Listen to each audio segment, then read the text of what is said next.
Tuesday, May 18th, 1943. It's been 17 days since Anne's last submission. Dear Kitty, I witnessed a terrific air battle between German and British planes. Unfortunately, a couple of the Allies had to jump from burning machines. Our milkman, who lives in Hofwijk, saw four Canadians sitting by the roadside. One of them spoke fluent Dutch. He asked the milkman to give him a light for a cigarette and told him that the crew had consisted of 6 men. The pilot was burned to death, and their fifth man had hidden himself somewhere. The German police came and fetched the four perfectly fit men. I wonder how they managed to have such clear brains after that terrifying parachute trip. Oh wow, dude. Those five Allied soldiers, four of them just waited for the Germans to come pick them up. But the Germans actually, from what I heard, treated prisoners of war somewhat humanely. But one of them was like, I'm out of here. I'm not waiting for the Germans, and took off. I wonder what happened to that guy. Although it is fairly warm, we have to light our fires every day in order to burn vegetable peelings and refuse. We can't put anything in the garbage pails because we must always think of the warehouse boy. How easily one could be betrayed by such little careless.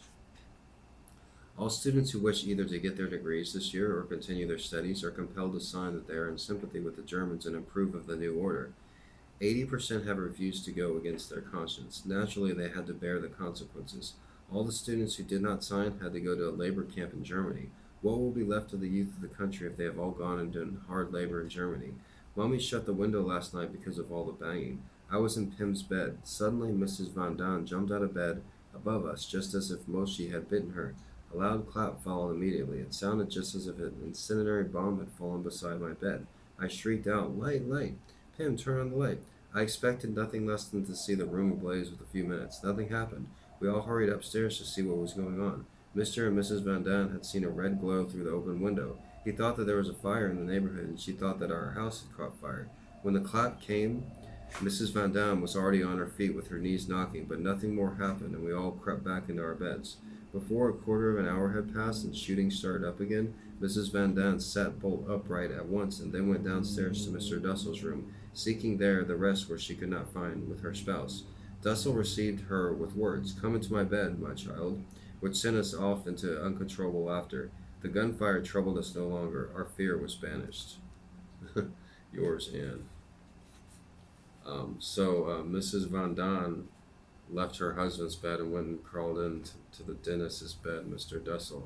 And Mr. Dussel was like, Come to me, child. Even though Mrs. Van Daan is like an older lady. Thank you for listening. If you haven't already, hit the subscribe button. I have the ability to read really well. I can read just about better than 1,000 people. If you find 1,000 people randomly, I can probably read better than them. And, I paid to do this in the real world here. And so I decided to offer my services for free on YouTube. So if you watch this, like I said, don't forget to hit the subscribe button. And I'm going to try to grow this channel into something really great. Thanks.